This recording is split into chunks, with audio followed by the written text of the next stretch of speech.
welcome back to our channel, Kurt Ashing Adventures. And for today's video, we will be doing an unboxing video of our new vacuum. Ito siya. So this vacuum is from Dyson. Binili namin last week and if you are watching K-dramas, ito yung mga nakikita nyo na ginagamit nila sa bahay for vacuum cleaning. So kaya gustong-gusto namin na magkaroon ito. So without further ado, let's open the box.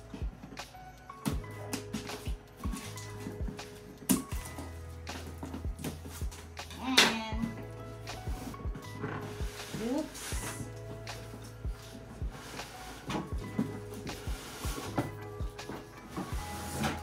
Ayan. Ayan na siya, guys. So Dyson. It's a Korean brand. Kaya definitely maganda yung quality.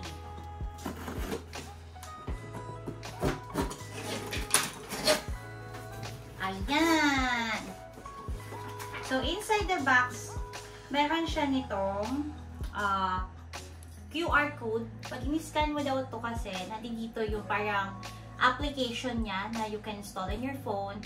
Tapos, ano dun yung how to use. Tapos, yung mga troubleshooting guide na nandito din.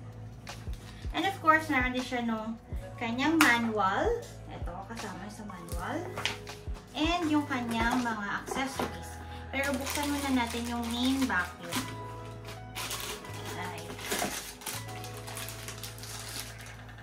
Tinry namin ito sa store. Sobrang gaan lang niya. So, maganda siyang gamitin. So, ito guys, yung main machine.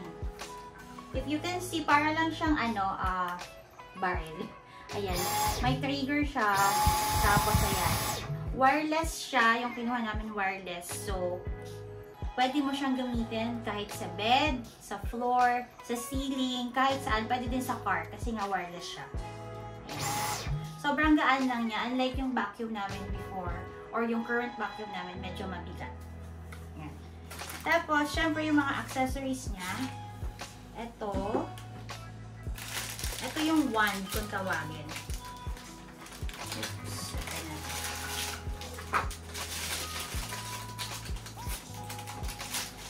Ayan. Yung wand, ito yung pampahaba ng ating vacuum. So, very easy to connect lang siya. Ayan, nakakonect na siya agad. And then, syempre, if ano hindi linisin mo, meron tayo dito nung pang floor. At saka, meron din pang bed. Wait lang.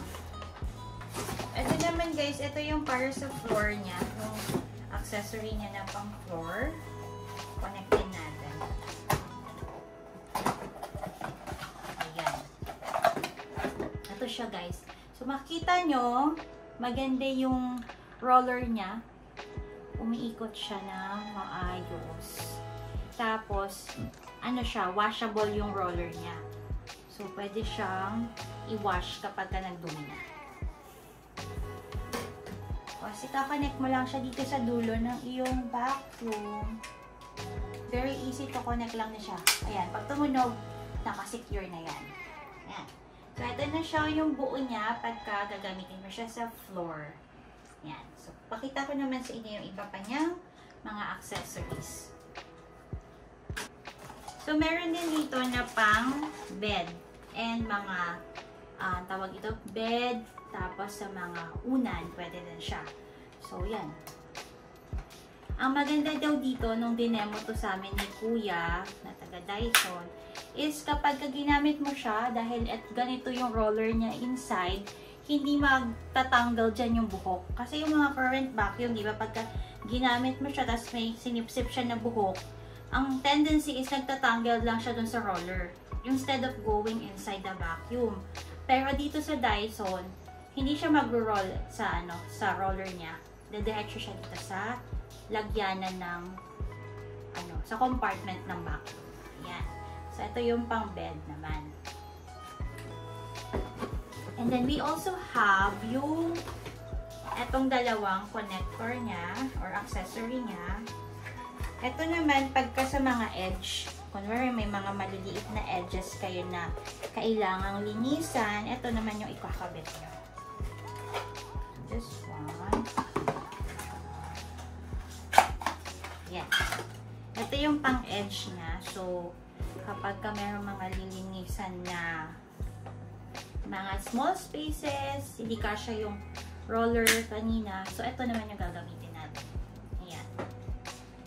And then, kapag ka sa mga sofa, kung kailangan nyo na mayroong brush, ito siya. Ito naman yung ikakabit ninyo. Ayan. Tapos, yan. Meron siyang parang brush. Pwede din na wala. Yan. Ayan.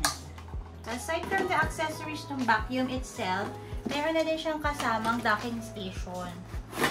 So, kasi diba, makita niya sa mga Korean drama, nakasabit lang yung vacuum nila. So, eto yun. Ayan. So, i-install mo na lang siya kung saan mo siya gustong ilagay. Tapos, dito i-dock yung ating vacuum. And ang maganda pa dito, pwede mo nang i-install kasama yung kanyang charger. Para kapag nakadock siya dito, automatic na nag-charge na yung vacuum natin. Para pag gagamitin mo, always ready to use siya. So, itong vacuum unit na binili namin is good for small spaces lang kasi naka-condo lang naman kami.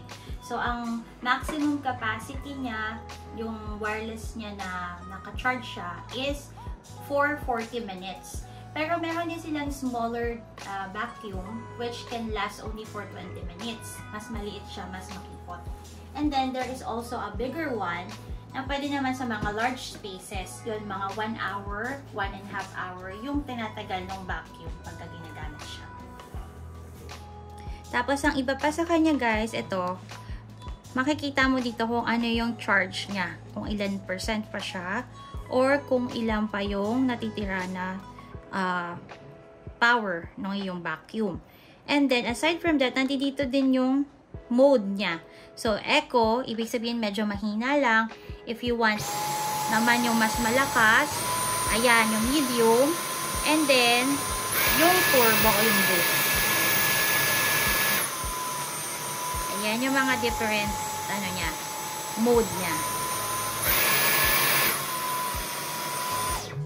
Ayan, tapos po i-charge. Kailangan i-charge mo siya muna before your first use. Kasi kakabukas lang natin, di ba? Yun, kailangan i-charge natin siya on the first use.